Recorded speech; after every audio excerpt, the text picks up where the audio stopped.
안녕하십니까, 유정철입니다. 여러분들 토종꿀 채밀 많이 하셨나요? 남부 쪽은 지금도 막바지 채밀을 하실 것 같고, 중북부 쪽은 뭐 거의 끝나갔다고 보고 있습니다. 그 막상 채밀을 해보면 빈통도 많이 있는데, 결론은 선택과 집중.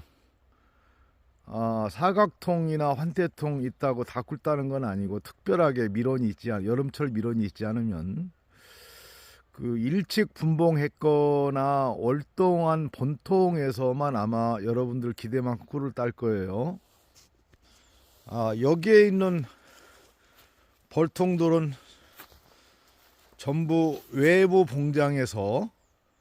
봉장에 두었다가 채밀하기 위해서 집으로 일봉장으로 가져온 벌통들입니다. 여기 보면 통에 빨간 표시들이 있는데, 이런 것들이 도난 방지를 위해서 표시를 했고요. 그 다음에 좌대 쪽에 보면 좌우에 좌우에 하부 쪽에 튀어나온 그게 손잡이처럼 있는데, 그게 거기에다가 위치 추적기를 달았던 흔적들입니다. 외부에 있던 벌통들을 이렇게 집으로 가져오는 이유는 한꺼번에 채밀도 하고 겨울철에 모니터하면서 자주 벌들을 돌볼 수 있기 위함입니다. 여기에 놓아 있는 벌통들은 분봉식까지만 놓아두고요, 분봉이 끝난 다음에 전부 외부 봉장에 안치하고 있습니다. 저 사과나무에 그 유인봉서 달려 있는데, 저거는 어쨌든 그 분봉시에만 쓰고 있어요. 예, 오늘은 사양액 조제하고 그 다음에 월동 방법에 대해서 제 나름대로 옳다고 생각하는 것들을 영상으로 찍어 보겠습니다. 참고로 여기 보면 이게 포충기거든요. 이거를 저는 이게 과원이기도 하고 텃밭 과원이기도 하고, 또 개량통은 이쪽에 있기 때문에 1년 내내 포충기를 돌아가게 하고 있습니다. 그 이유는 나방류들이 지금은 밑에 거를 제가 며칠 전에 버렸는데요. 여기 버린 흔적들이 있네요. 그 농작물에 피해를 주는 나방을 계속 유인해서 잡는 효과도 있고, 지금에도 저는 밤에는 켜놓는데, 그 이유는 소충들, 얘들이 월동하려 벌통 속에 따뜻하게 많이 들어가거든요. 그런데 여기 포충기에서 잡힌 만큼 어쨌든 벌통에는 접근을 못하기 때문에 밤 날씨가 0도 이하인 경우에도 그때도 살아있는 활동하는 나방들이 분명히 있더라고요. 오늘은 그 사양액 조제하고 월동 방법에 대해서 영상을 찍어볼 생각인데요. 사양액 조제하고 사양 시기에 대해서는 9월 28일 날 제가 영상을 올린 적이 있고, 오늘은 사양액 조제에 대해서는 간단히 하고, 월동 방법에 대해서 시기별로 어떤 식으로 월동하는 게 좋은가, 그거를 제 나름대로 제가 판단을 할 때 옳다고 생각하는 것들을 설명드리겠습니다. 먼저 사양액 조제를 하는데, 월동 사양하기 위한 사양액은 설탕하고 물의 비율이 2대1 또는 1.5대1로 흔히 하고 있습니다. 저 같은 경우는 설탕 비중이 너무 높으면 잘 녹지 않기 때문에 물 20리터에 설탕 2포, 그러니까 1.5대1로 저는 섞고 있습니다. 예, 앞에 보이는 것이 제가 사양액 조제할 때 같이 섞는 것들인데요. 맨 좌측에는 후미딜비라고 합니다. 이거는 읍사무소나 면사무소 산업계 가면 무료로 나눠줍니다. 그 다음에 이거는 소금이고요. 이거는 이제 벌키퍼, 꿀벌용 생균제인데 소화를 잘 되게 한다고 그러죠. 바실러스 균하고 서보틸러스 균이 있다고 그러고, 이거는 발포 비타민 C하고 발포 멀티 비타민 사람이 먹는 거죠. 그 설탕에게는 뭐 과당하고 포도당 성분이긴 해도 에너지밖에 영양분은 없는 거죠.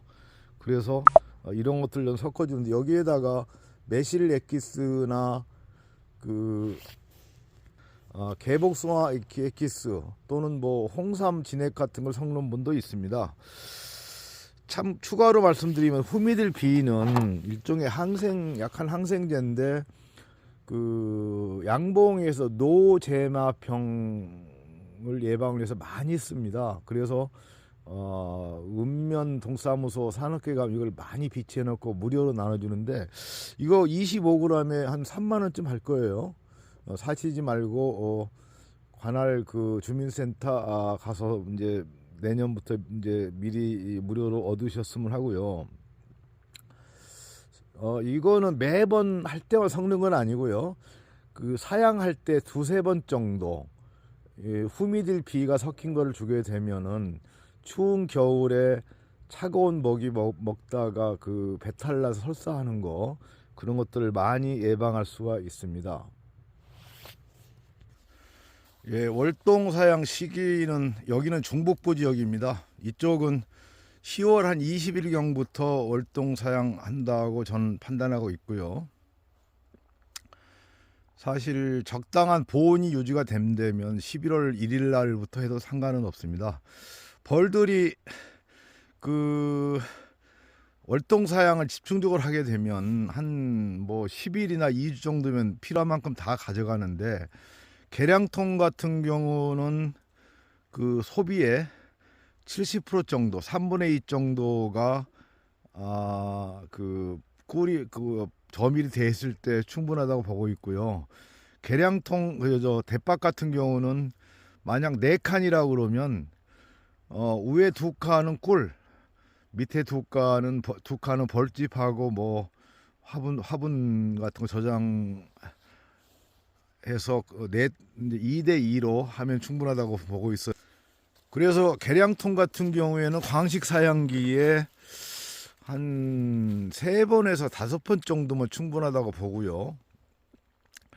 그런데 사각통 같은 경우는 이게 직접 쳐다볼 수가 없기 때문에 일단 저 같은 경우는 가져갈 때까지 줍니다. 가져갈 때까지 주고 그래서 이제 어떤 사람들은 내년 초에 사양액이 남아 있는데 거기에 꿀을 추가로 저장해서 토종꿀에 사양액이 섞이지 않느냐 그런 지적을 하시는데 저 같은 경우는 월동한 통 그 사각통에 위에 한 2칸 정도를 잘라서 분봉할 때 씁니다. 그래서 사양액이 이 꿀에 섞일 염려는 거의 저는 없다고 봅니다. 그 다음에 사양을 하다 보면 벌들이 안 가져갈 때가 있어요. 그게 이제 거의 필요한 만큼 가져갔다고 보는데 그 상태에서 일주일이나 또는 10여일쯤 있다가 마지막으로 추가로 사양액을 주어서 벌들이 가져가게 하는데 왜냐하면 그 이후에 태어난 소방이 있으면 거기에 마저 꿀을 저장해서 여왕벌이 산란을 못하게 하는 효과가 있거든요. 예, 그것 보고 정리 사양이라고 합니다. 앞에 보이는 사각통도 그 빨간 페인트 있는 거 보면 이제 외부 공장에 안치했던 건데 여기서 개꿀로 7kg쯤을 땄습니다. 밀원이 그리 좋지는 않은데 어찌됐든 7kg쯤 땄습니다. 이쪽 홍천 지역 같은 경우는 지금쯤 월동 사양을 마무리할 때입니다.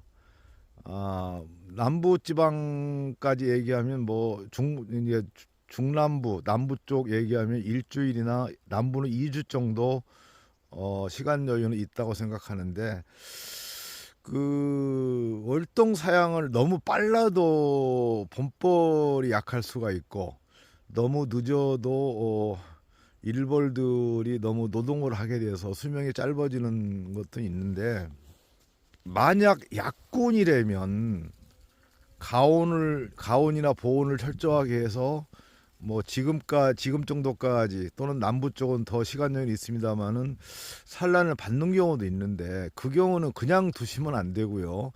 거기에 걸맞는 보온을 해야 됩니다. 예를 들어서 양봉 같은 경우에는 12월 말일부터 벌을 깨우는 봉주도 적지 않아요. 1월 중순이면 대부분은 깨우고요. 무슨 얘기냐면 밖에 나오면 추운데도 그 산란을 유도하는 이유는 거기에 걸맞는 보온이나 가온을 해주고 또 실도 있지만 손해보는 것도 있지만 전체적으로는 플러스가 많다, 그런 판단을 하고 있는 것 같아요. 그래서 결론적으로 얘기해서 조심스럽지만 지금은 이제 산란을 마감시키고 월동 사양을 본격적으로 마무리할 때인데, 특별히 그 약한 봉군인 경우는 뭐 지금까지 산란을 받았던 것도 큰 문제는 아닙니다. 잘 관리하면 득이 더 많을 수 있습니다. 사양에 대한 마지막으로 추가로 조언을 드리면, 특히 계량통 광식 사양기에 남아 있는 사양액은 사양이 끝나면 전부 제거하는 게 좋습니다. 그리고 화분떡이나 고체 사료도 제거하는 게 좋은데, 화분떡은 일부쯤 좀 남아 있는 거는 아직도 육아를 하고 있는 통이 있기 때문에 좀 남겨둘 수는 있는데, 기본적으로 한 겨울철에 고체 사료나 그 다음에 화분떡 사양액은 완전히 빼주시는 게 좋습니다.